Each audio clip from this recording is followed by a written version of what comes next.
Hello, मी गुंडू शारुंदेकर। काही दिवसांपूर्वी आम्ही देवदर्शनला गणपतीपुळे आणि मार्लेश्वरला गेलो होतो। खूप दिवसांपासून माझी इच्छा होती की कोकणात फिरायला जावं, म्हणून मुद्दामहून माझ्या मित्रांनी मला आग्रह केला होता। गणपतीपुळेला जाण्यासाठी गोव्यातून संध्याकाळी निघालो। पुढे आणखीन काही मित्र दुसरी गाडी घेऊन वाट बघत होते। तेथून आम्ही हायवेतून रत्नागिरीला निघालो। मस्त देवाची गाणी ऐकत गात प्रवास सुरू झाला। तुझ मागतो मी आता, मागतो आता, तुझ मागतो मी आता, मागतो मी आता, मागतो आता, तुझ मागतो मी आता। अजून पोहोचायला 5 तास लागणार होते, म्हणून हॉटेलमधून जेवणाचे पार्सल घेऊन गाडीतच आम्ही जेवण केले।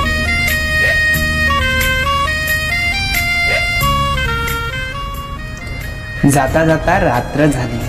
गाड्यांच्या दिव्यांच्या प्रकाशात रस्ता चमकू लागला।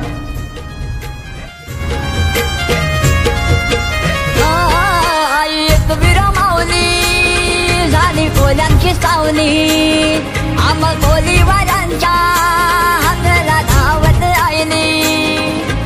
एक विरा माऊली तुझ्यामुळे तिथे सोन्याचा उंगवला, एक विरा माऊली तुझ्यामुळे तिथे सोन्याचा उंगवला। रात्री 12 वाजता रत्नागिरीला पोहोचलो।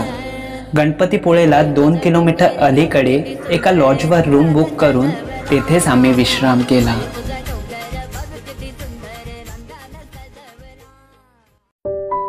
सकाळी लवकर उठून गणपतीपुळेला देवदर्शनला निघालो।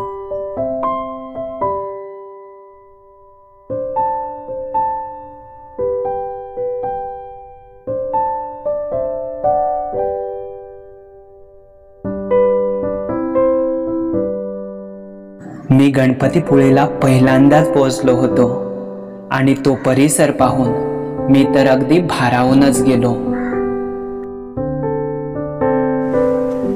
एका बाजूला सह्याद्री पर्वतातील डोंगराळ भागात विराजलेली नैसर्गिक मूर्ती आणि जवळच पश्चिमेला अरबी समुद्र। मंदिर तर खरंच विलोभनीयच आहे। गणपतीचे दर्शन घेऊन मन प्रसन्न झाले। थोडा वेळ तिथेच बसून बाप्पाला डोळे भरून बघितले।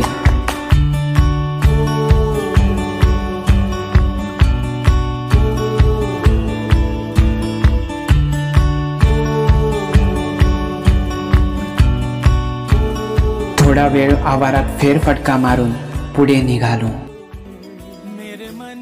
जाताना कामावरील काही मित्रांनी सांगितले होते, जर तुम्ही गणपतीपुळेला जात असाल तर पुढे मार्लेश्वरला जा, खूप छान वाटेल तुम्हाला तेथे। अजून वेळ होता म्हणून आम्ही ठरवलं की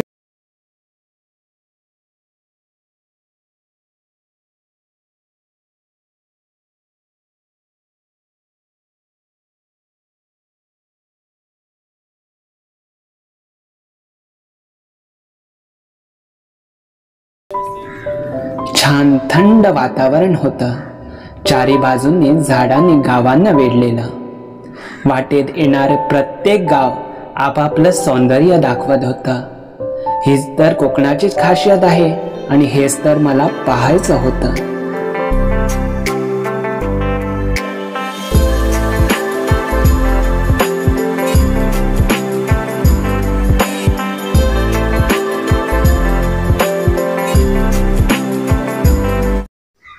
काही किलोमीटर पुढे जाऊन असं वाटायला लागलं की आम्ही रस्ता भरकटलो, चुकलो तर नाही ना?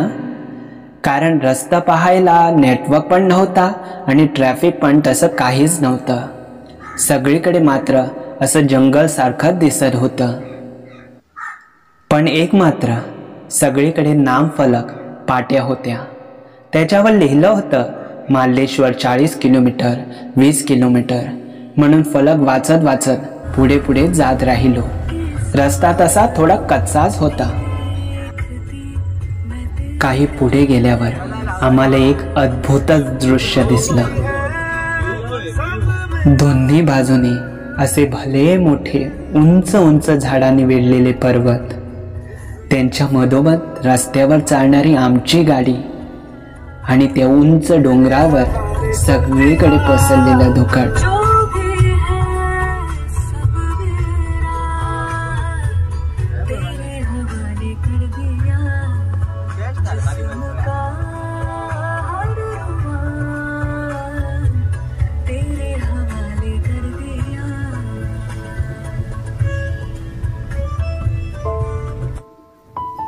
असं वाटत होतं की जणू काय दिसणाऱ्या त्या ढगांच्या पलीकडे दुसरी दुनियाच आहे.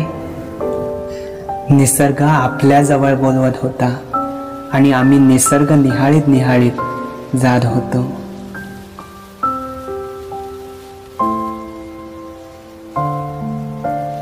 शेवटी आम्ही माल्लेश्वरला पोहोचलो. मारळगावचा माल्लेश्वर प्रवेशद्वार दिसला.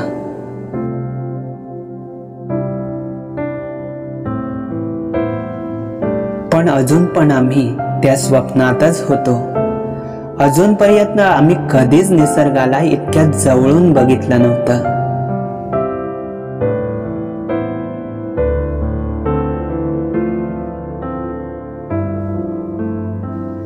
गाडीतून उतरून पहिल्यांदा त्या निसर्गाला आपोआपच हात जोडले गेले. वर बघितलं तर मंदिर डोंगर माथ्याशी होतं. तिकडे जाण्यासाठी पायऱ्या होत्या. आम्ही चालायला सुरुवात केली. तितक्यातच पावसाला सुरुवात झाली. पाऊस जास्त नव्हता. पावसाच्या लहान लहान सरी अंगावर पडत होत्या. सगळीकडे थंड वारा वाहत होता.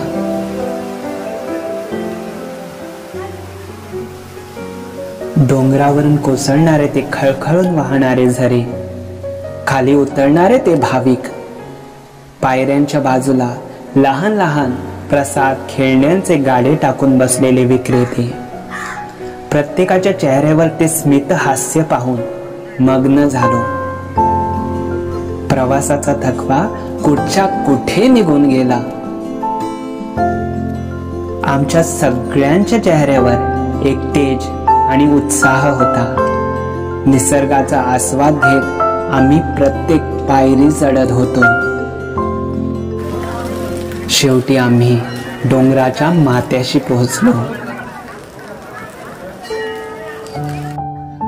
तो क्षण, ते दृश्य, तो आभास आठवलं की आज पण डोळ्यात पाणी येतं. अंगावर आनंदाच्या आठवणीतला शहारा उभा राहतो. वर्णन करायला शब्दच कमी पडतात, कारण हे सगळं अनुभवणं म्हणजे शब्दांच्या पलीकडेच आहे. ना कधी असं पाहिलं होतं, ना अनुभवलं होतं. चारी बाजूनी डोंगर रांगा, मध्ये एका नैसर्गिक गुहेत भगवान शिवाचे जागृत शिवलिंग आणि वरती निसर्गरूपी जटामधून वाहणारे गंगेचे असंख्य स्रोत. बाजूला छोटी छोटी गणपती देवदेवतांची मंदिरे आणि बारमही वाहणारा माल्लेश्वराचा धबधबा. त्याने तर खरं रुद्र रूपच धारण केलं होतं. खरं तर हे सौंदर्य, हे निसर्गाचे रूप पाहून माझे डोळे भरून आले.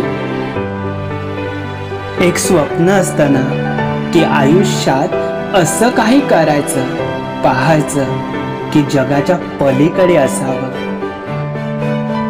स्वर्ग तर नाही कधी पाहिला, पण हाच माझ्यासाठी स्वर्ग होता. निसर्गरूपी देव आणि निसर्गातला देव मला आज भेटला होता. मला आणि काहीच नको होतं. तहान भूक मी कधीच विसरून गेलो होतो.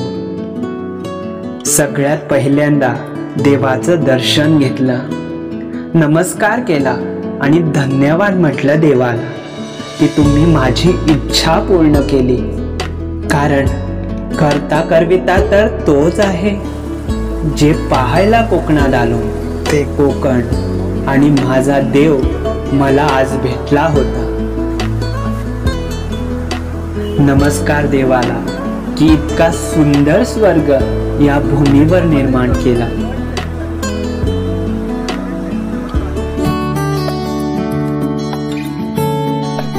माझे तर डोळे जितके साठवता येईल तितके साठवण्याचा प्रयत्न करीत होते. तोंडावर तर आनंद मावतच नव्हता.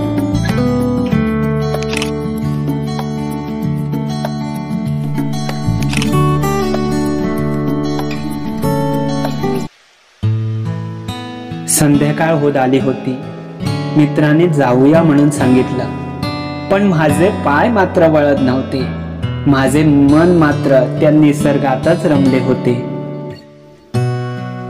मित्राने जाऊया म्हणून आग्रह केला. निसर्गातील देवाला नमस्कार करून परतीची वाट धरली. वाटेत येताना घरच्यांसाठी प्रसाद काही वस्तू खरेदी करून डोंगराच्या पायथ्याशी आलो. सगळ्यांच्या चेहऱ्यावर एकच समाधान होतं. जे अनुभवलं पाहिलं ते अविस्मरणीय होतं. गाडीत बसून परतीची वाट धरली.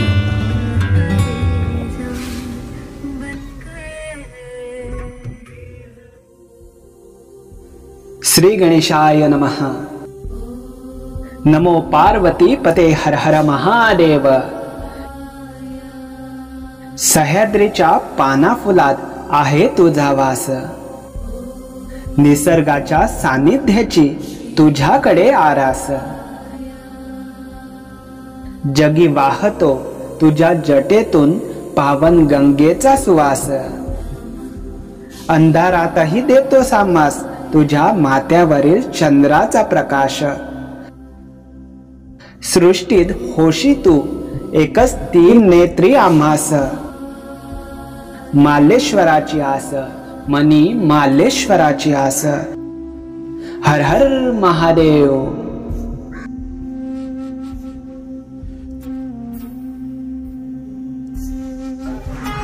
तुम्ही रत्नागिरीला गेलात तर गणपतीपुळे आणि मालेश्वरला नक्की जा. निसर्गरूपी देव आणि निसर्गातल्या देवाचं दर्शन नक्की घ्या. जे मी अनुभवलं त्याचं मी थोडक्यात वर्णन केलं. याच्या पलीकडे खूप काही आहे. एवा कोकण आपलंच असा. जन्म कोकणातला घरते जन्मीची